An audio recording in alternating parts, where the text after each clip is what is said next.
Welcome to the Movie Business Podcast, picking up where Movie Business Book left off. I'm Jason Squire, hosting a wide range of industry talent and executives to answer fundamental questions about the business today. Here we go. And today we're covering the secrets of exhibition with Greg Laemmle, President and CEO of Laemmle Theaters, the LA-based family-owned arthouse theater chain. Greg has served on the boards of the Brandeis Bardin Institute and Film Independent, and he is director of the Los Angeles County Bicycle Coalition. Due to his professional, community, and charitable work, he's invited to join the Academy of Motion Picture Arts and Sciences, which is an honor extended to very few exhibitors. Welcome, Greg. Good to be here. Thank you, Jason. Oh, thank you for taking the time. So let's jump right into the secrets of exhibition, things that moviegoers may just not know about.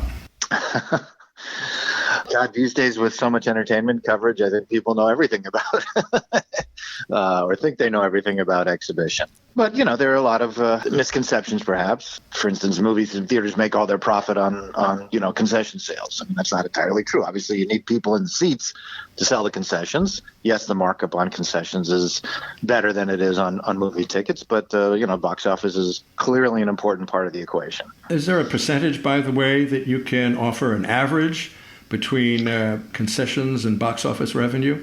Well, I mean, look, the markup or the percentage of the box office that goes to the distributor, and it is usually on a split percentage, just keeps going up and up and up. So on a big film like Top Gun Maverick, 65 cents of every dollar might be going to the distributor, whereas it's almost entirely reversed at the concession stand where, only 35% is going to the cost of the popcorn and the staff. I mean, the staff and everything else that goes into it, sometimes even less. But, that's about the rough idea. And, secrets like who's in that projection booth? Never mind. At this point, nobody. Well, isn't that something that's happened over the years? Well, that was one of the quote unquote advantages of the digital transition was that essentially the projection system now runs like a playlist on your I was going to say iPod, but that's already dating me. I mean, it's something that's going to be gone pretty soon. Essentially, you can program the entire system, what time to start, when to bring up the house lights, when to bring them back down.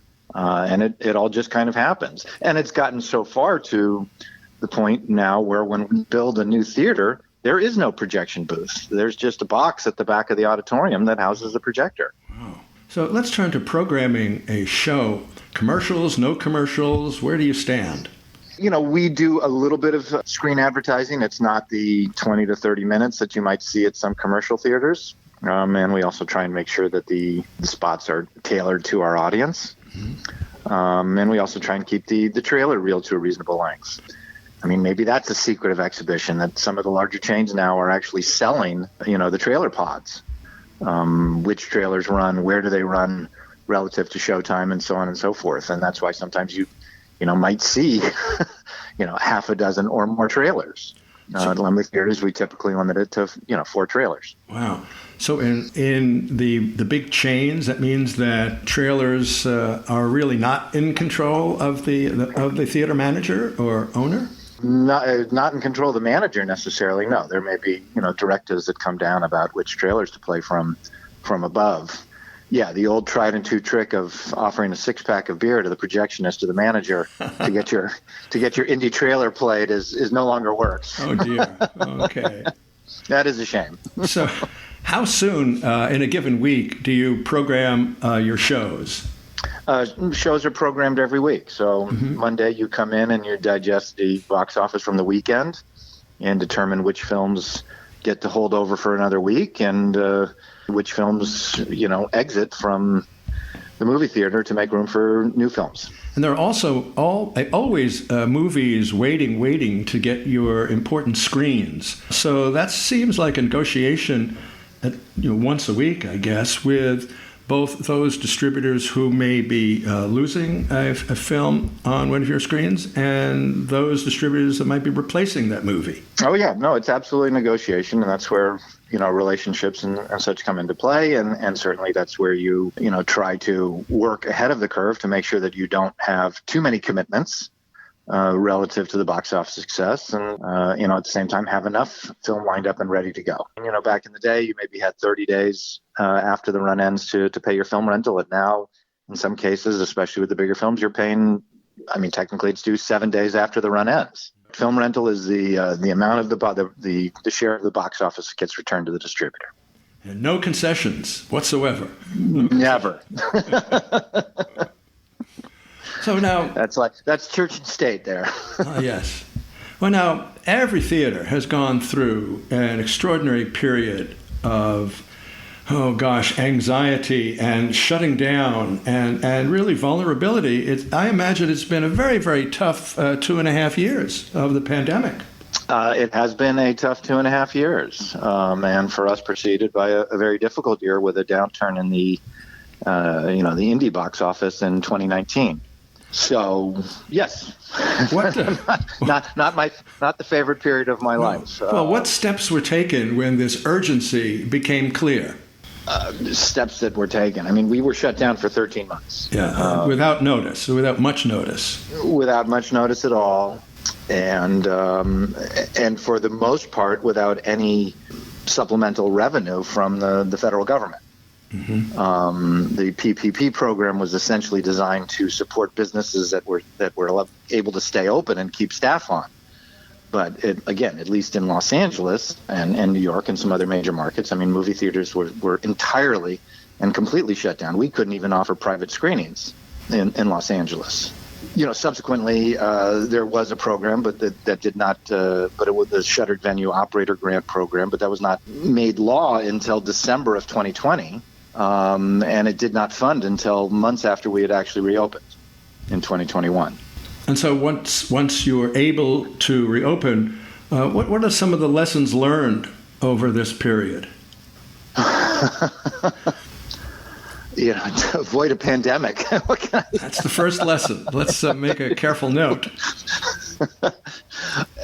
Again, it's really difficult to think about, in those terms. I think we're still, in a post-pandemic environment where it's hard to assess exactly what's going on. We know that the top films, at least the top blockbuster films, are doing as much business as they've ever done. We know that there are not as many films, in the marketplace yet, whether that's a supply chain issue. Well, ultimately, it is a supply chain issue. The question is it about production slowdown during the pandemic? Is it about films that might have been pushed into movie theaters getting pushed onto streaming services instead? It's still a question mark. I think, all things considered, I'm very pleased to see where the marketplace is, and hopeful that we will get back to pre-pandemic numbers. But it's not there yet, and it's just going to take some time. Well, now I guess that's ultimately the lesson, is that when you disrupt an environment to this degree, it takes time. It takes more time for it to come back than it took for it to be disrupted. Good point. Now, it's been said that the exhibition business is the rental business, but can also be the land-owning business. So where do you come out on those two business models? Well, we had actually been pursuing the model of being the owner of our own dirt and owning and developing the properties where we operated movie theaters. And that was, it's a tried and true model that dates back to the earliest days of the business, and one that, while it required a degree of patience, was one that was working for us. The problem is when you are both the tenant and the landlord, it's easy to make an arrangement at that point to, there's no rent, there's no revenue coming in, so we won't charge you rent. However, the bank still wants the mortgage paid. Mm-hmm. So, 6 months into the pandemic, we had to start selling properties. That is not something that's going to be easy, something that we can easily recover from. And now let's turn to your prognosis for the business.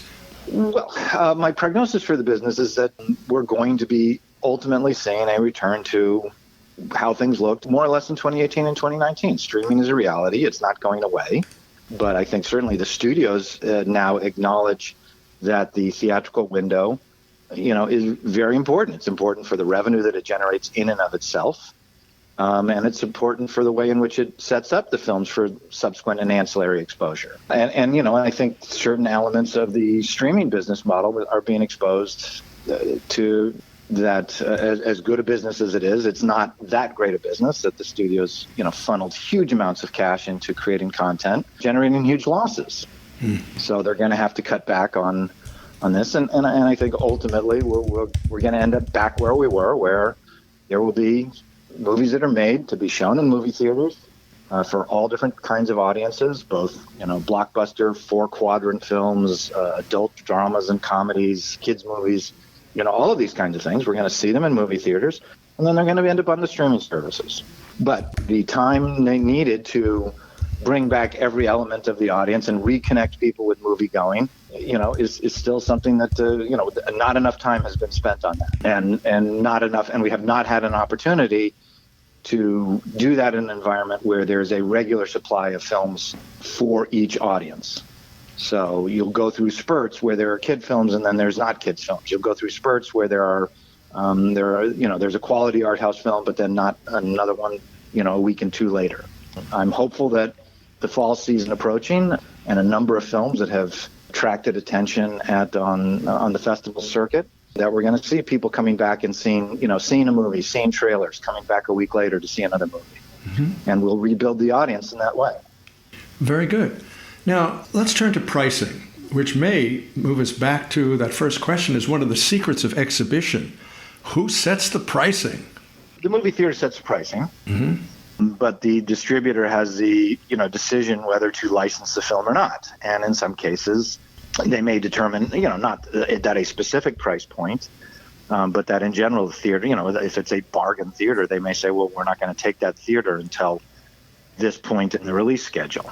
There can also be issues with what's called per capita pricing. So they'll say, well, we don't care what each individual ticket price is, but the average ticket price across all your patrons for the run, it has to equal this number, or the percentage of the box office is going to change.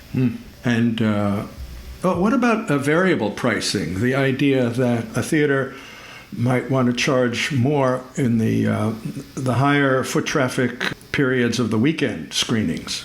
Well, you already see that. I mean, at least in Laemmle theaters, we have a general admission price for Friday, Saturday, and Sunday than we do from the rest of the week. We have different price points for the evening shows than we do for the matinee shows. What's different is that subscription pricing is problematic. And, the whole concept of the movie pass experiment. It's great for exhibition. Here was a company that was paying full admission price for these tickets, and the subscriber was paying, a subscription price to see his unlimited number of movies. It just, it was bound to fail. Now we are seeing some more subscription models come into play, both started by different exhibition chains, and MoviePass coming back with potentially something that will work across different movie theaters. But there will be some limits on the number of movies that can be seen, and which movies can be seen in some cases, or when they can be seen. So, for instance, you might not be able to use a subscription pass to see something in the first 10 days or the first 17 days of release. And finally, your chain, Laemmle Theaters, deserves a lot of credit for directly serving local communities. Your outreach is really strong, and I think that's a very important value to local community that independent theaters serve. Thank you. So there. And how that... No, look, it's whether it's the current discussions about representation and the agency and being able to see yourself. Those things have always been important, and we've always tried to recognize that the audience is not. Hollywood deals with a monolithic audience by and large, but there are niche audiences, and it's important for filmmakers within that audience to be able to create content that speaks to their situation and speaks to an audience that shares that. I think the great thing about film is that we can all learn something from these films. Absolutely. What a wonderful way to conclude our discussion. Thank you so much, Greg Laemmle, for being a guest on the Movie Business Podcast. Thanks, Jason. Pleasure to be here.